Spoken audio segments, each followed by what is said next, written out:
Imagine a city where thinkers from across the world gathered to unlock the secrets of the universe. Alexandria, Egypt, in the 4th and 5th centuries AD, a bustling hub of ideas where philosophy, math, and astronomy thrived. At its center was Hypatia, a brilliant teacher and scholar. But her story isn't just one of genius, it's a tragedy tied to politics, religion, and power struggles. Many tales say Hypatia died defending revolutionary science against anti knowledge fanatics, or that her murder destroyed the great Library of Alexandria and plunged the world into darkness. But history is more nuanced. Tonight, we'll explore the real Hypatia, what she taught, why she was killed, and what was truly lost. This isn't about heroes and villains, it's about understanding a complex era. And briefly, I must say, thank you. Your incredible response to our last Hypatia story is exactly why we are here again, digging deeper into the real reason she was silenced. If you're ready for the facts behind the myths, let's dive in. Alexandria wasn't just a city. It was the intellectual capital of the ancient Mediterranean. Founded by Alexander the Great in 331 BC.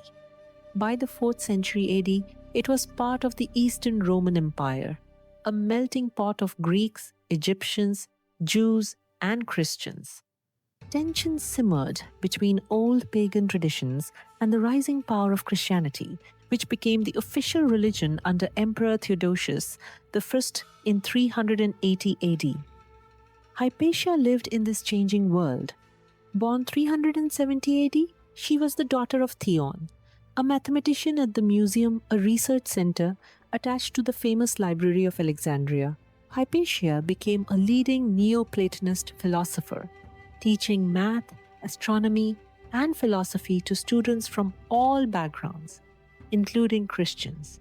She wasn't a revolutionary inventor or secret keeper. She was a respected educator who edited and commented on existing works. We'll use reliable ancient sources like Socrates, Scholasticus, a Christian historian who lived soon after, and Damascius, a pagan philosopher. These accounts agree on key events but differ on motives. We'll also bust some myths like the idea that Hypatia's death ended ancient science. Knowledge survived through Byzantine and Islamic scholars. This dive will separate fact from fiction. Meanwhile, subscribe. If you love real history, let's get started. To grasp Hypatia's world, we need to understand Alexandria's golden age of learning, which started centuries before her. The Great Library wasn't one building.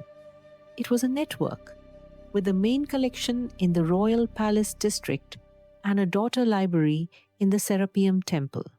Founded by Ptolemy I around 300 BC, it aimed to collect all known knowledge up to 700,000 scrolls at its peak. Scholars here built on Greek ideas. Eratosthenes, around 240 BC, calculated Earth's circumference using shadows in wells at different cities he got within 1% of the modern value. That's incredible with just basic tools. Aristarchus of Samos, in the 3rd century BC, proposed a heliocentric model, the sun at the center, but it wasn't widely accepted because observations favored a geocentric view, with Earth in the middle. Hero of Alexandria, in the 1st century AD, invented the aeolipile, a spinning steam device. It was more a curiosity than an engine. Ancient economies relied on slavery, so there was no push for industrial machines. No lost industrial revolution, that's a myth. By Hypatia's time, the main library had already declined due to wars and neglect. Julius Caesar's siege in 48 BC accidentally burned part of it, and more damage came in 272 AD under Emperor Aurelian. What remained was scattered in private collections, or the Serapeum. Hypatia likely taught at the museum or in public spaces, using these resources. She edited her father's work on Ptolemy's Almagest, a geocentric astronomy text, and commented on math like Diophantus's algebra and Apollonius's conic sections. Her students, like Synesius, a future Christian bishop, praised her clarity. She wasn't hiding dangerous secrets. She was preserving and explaining established knowledge in a time of change. Hypatia wasn't just smart, she was exceptional in a male-dominated society. As a Neoplatonist, she believed the universe was ordered by math and reason, drawing from Plato and Plotinus. She saw philosophy as a path to understanding the Divine One, ultimate reality beyond gods or myths. She taught publicly, wearing a philosopher's cloak, and advised leaders like Orestes, the Roman prefect. Her students included Christians. Synesius wrote letters, thanking her for advice on instruments like a hydroscope for measuring liquids. No evidence she was an atheist or anti-religion. She was pagan but tolerant. Myths portray her as a proto-feminist rebel, but she navigated sexism by earning respect through intellect. Alexandria was tense. Christians, now dominant, clashed with pagans and Jews. Bishop Theophilus, Cyril's uncle, destroyed the Serapeum in 391 AD under anti-pagan laws, but sources don't mention book-burning focus was on idols. Hypatia, in her 40 seconds or 50 seconds, then likely continued teaching quietly. She represented the old Greek learning, but many Christians admired her. Her tragedy stemmed from politics, not just religion. Enter the key players. Cyril became bishop in 412 AD after his uncle. Ambitious and strict, he expelled Novatian Christians and Jews amid riots, consolidating power.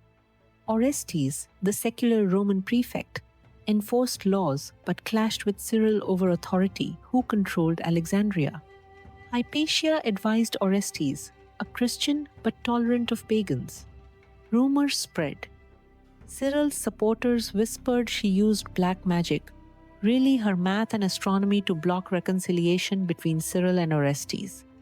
In a city of mobs, this was dangerous.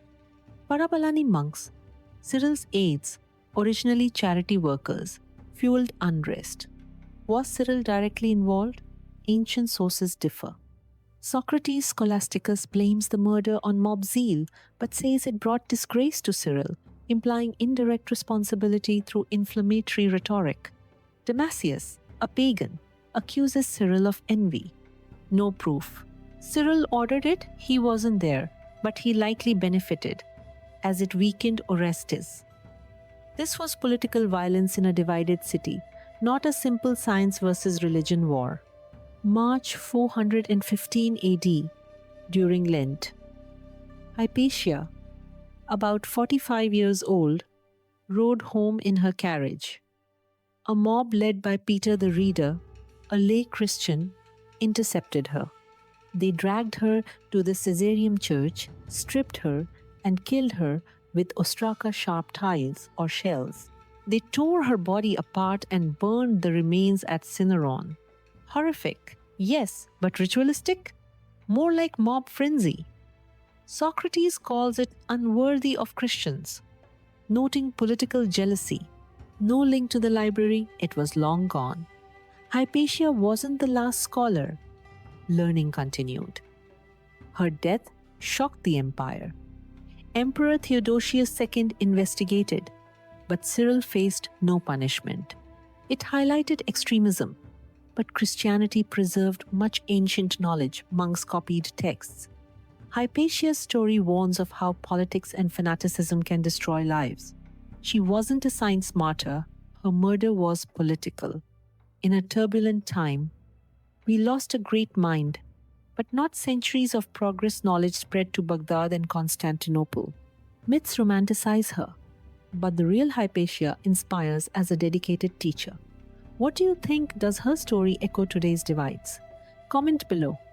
Like and share to spread real history. Thanks for watching. Stay curious.